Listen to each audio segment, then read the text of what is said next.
Chicken soup for the soul book summary. हम chicken soup for the soul किताब के बारे में बात कर रहे हैं, जैसे जैक कैनफील्ड और मार्क विक्टर हैंसन ने लिखा है। इस किताब को अच्छे से समझने के लिए हम इस किताब को 13 कहानियों में डिस्कस करेंगे। तो चलिए शुरू करते हैं। इस किताब की 3 कहानियाँ हम पार्ट 1 में सुना चुके हैं। आइए शुरू करते हैं। कहानी नंबर 4, एक भाई ऐसा भी। पॉल नाम के एक लड़के को उसके भाई ने क्रिसमस पर एक कार गिफ्ट की, जिसके बाद वह उस कार को लेकर घूमने निकल गया। पार्किंग में जैक नाम का एक लड़का घूमते हुए आया और पॉल से पूछा, क्या ये कार आपकी है? तो उसने कहा, हाँ, यह कार मेरी है, मुझे मेरे भाई ने गिफ्ट की है। तब जैक बहुत खुश हो गया और उसने कहा, इसका मतलब आपका इसमें एक भी पैसा खर्च नहीं हुआ है? पॉल ने कहा, हाँ। तो इस पर जैक ने कहा, कितनी अच्छी बात है, काश मेरा भाई भी ऐसा होता। ऐसे में पॉल ने उससे कहा, क्या आप मेरी कार में राइड करना चाहते हैं? तो जैक ने कहा, हाँ, और दोनों राइड के लिए निकल गए। राइड करते करते वो जैक के घर के बाहर पहुँचे और जैक ने उसे वहाँ रुकने के लिए कहा। तब जैक भागते हुए गया और अपने घर से अपने भाई को नीचे लेके आया, जो कि अपाहिज था। उसने अपने भाई से कहा, देखो, यह कार वहाँ खड़ी है, एक दिन मैं भी तुम्हें यही देने वाला हूँ, फिर तुम क्रिसमस की रात को खूब मज़े करना और सब कुछ अपनी खिड़की से बैठकर देखना। यह देखकर पॉल की आंखें भर गईं और वह उन दोनों भाइयों को अपनी कार में बैठाकर राइड के लिए निकल गया। और जैसा कि जीसस ने कहा है, देना सबसे ज़्यादा अमीरी का काम होता है। इसका मतलब ये हुआ कि आपको अपने जीवन में क्या मिलता है ये इतना ज़्यादा मायने नहीं रखता है, बल्कि सबसे ज़्यादा यह मायने रखता है कि आप दूसरों को क्या देने के लिए तैयार रहते हैं। अगर आप दूसरों को खुशी बांट सकते हैं तो आपको यकीनन अपनी ज़िंदगी में खुशी मिलेगी। लेने के लिए सबसे पहले देना सीखें और ऐसा करके आप अपनी ज़िंदगी को खुशहाल बना देंगे। कहानी नंबर 5, एक सरल इशारा। हम में से हर कोई अपनी ज़िंदगी में महान बन सकता है। सेवा करने के लिए आपको किसी भी मुश्किल काम को करने की ज़रूरत नहीं है। हम में से हर कोई सेवा कर सकता है। सेवा करने के लिए आपको बस एक दया भरे दिल की ज़रूरत होती है। एक दिन मार्क अपने स्कूल से घर जा रहा था और उसके सामने एक लड़का फिसल गया, जिसके बाद उसकी सारी चीज़ें बिखर गईं। मार्क ने उसकी हर एक चीज़ को उठाने में मदद की। फिर उसके बाद चलते चलते मार्क को पता चला कि उसका नाम बिल था, जो कि हिस्ट्री, वीडियो गेम और बेसबॉल से प्यार करता था और उसका अभी अभी ब्रेकअप हुआ था। वो दोनों पहले बिल के घर पहुंचे और बिल ने मार्क को इनवाइट किया। उसके बाद मार्क अपने घर वापस चला गया। उन दोनों ने 1-2 बार साथ में लंच किया और जूनियर हाई स्कूल में एक साथ ग्रेजुएशन पूरी की। जिसके बाद बिल ने मार्क से बात करने के लिए कुछ समय मांगा और उसने मार्क को बताया कि क्या आप जानते हैं कि मैं उस समय इतना सारा सामान लेकर कहाँ जा रहा था? तब बिल ने बताया कि वह अपनी माँ की नींद की सारी गोलियाँ लेकर सुसाइड करने जा रहा था। लेकिन मार्क से मिलने के बाद बिल को एहसास हुआ कि उसके जाने के बाद उसके अपनों को कितना बुरा लगेगा। और मार्क से बात करने के बाद बिल को काफ़ी अच्छा महसूस हुआ। जिसके बाद बिल ने मार्क को उसकी जान बचाने के लिए धन्यवाद कहा। इसका सीधा मतलब यह हुआ कि आपकी सेवा कभी भी किसी के लिए भले का काम कर सकती है।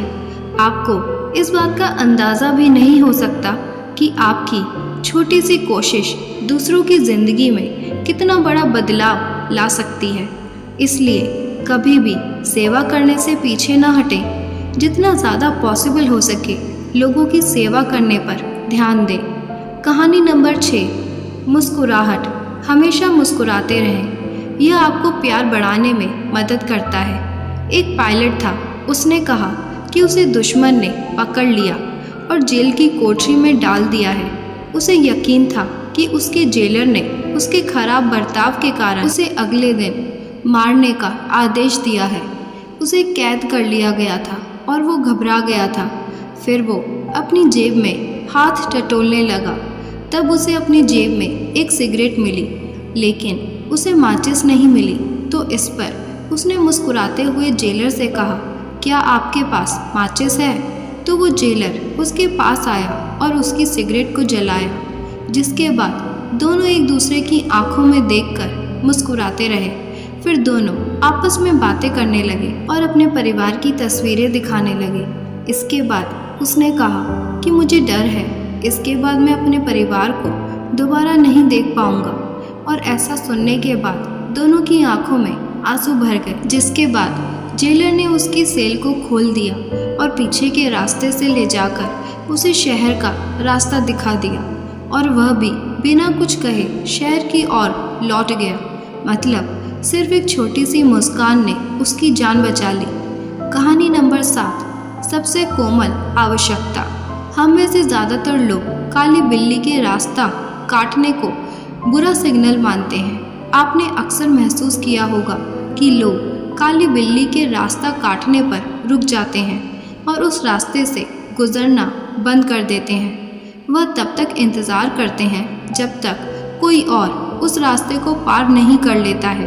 लेकिन इसके साथ ही जब आप कोई बिल्ली पाल लेते हैं तो आप उस बिल्ली का बहुत ज़्यादा ख्याल रखते हैं और उसके गुस्से को शांत करने के लिए उसको सहलाते हैं। यहाँ तक कि आप उसे अपनी गोद में भी बैठा लेते हैं। बिल्ली गुस्से में गड़गड़ाती है और अगर आपने उस बिल्ली को पाल रखा है तो यकीनन आप उसके गुस्से को शांत करने की पूरी कोशिश करेंगे। ठीक इसी तरह बच्चे भी होते हैं। बच्चे भी छोटी छोटी बातों पर नाराज़ हो जाते हैं और आपको गुस्सा दिखाते हैं। कई बार उनको समझाना मुश्किल हो सकता है, लेकिन उनको सिर्फ आपके प्यार की ज़रूरत होती है। जब आपका बच्चा आपके सामने उदास या गुस्से में हो तो उसे अकेला छोड़ने या गुस्सा दिखाने की बजाय उससे प्यार से बात करें। जितना हो सके उसके साथ रहकर उसकी परेशानियों को दूर करने में उसकी मदद करें। ध्यान रखें, प्यार और सहारा बच्चों की सबसे कोमल ज़रूरत होती है। इसलिए अपने बच्चे को प्यार से समझने की और समझाने की पूरी कोशिश करें। कहानी नंबर 8, बिक्री के लिए पपीज़। एक स्टोर मालिक ने अपने दरवाजे के ऊपर पपीज़ फॉर सेल के नाम का पोस्टर लगाया हुआ था।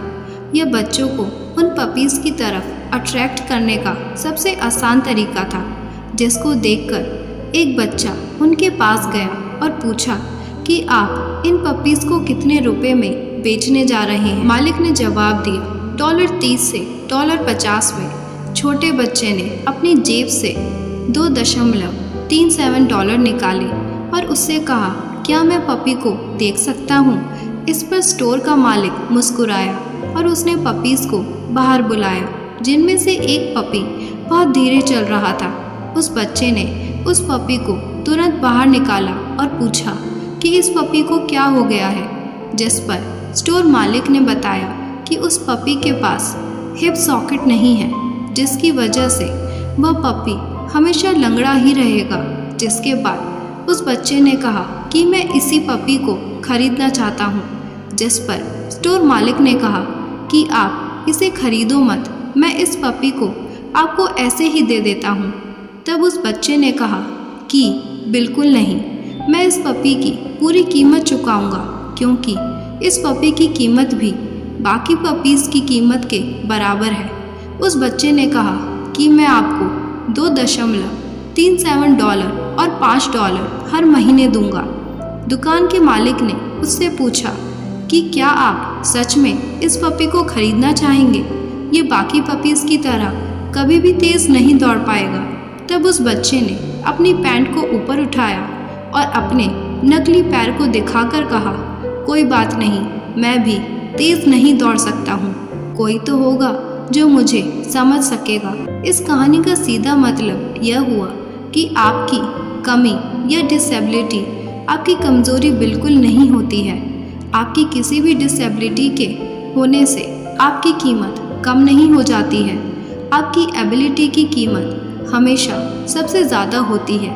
इसलिए खुद को कभी भी कमज़ोर ना समझें और अपनी कमियों को अपनाकर उन्हें अपनी ताकत बनाएं। अगर ये वीडियो आपको अच्छी लगी हो तो लाइक, शेयर और सब्सक्राइब ज़रूर करें।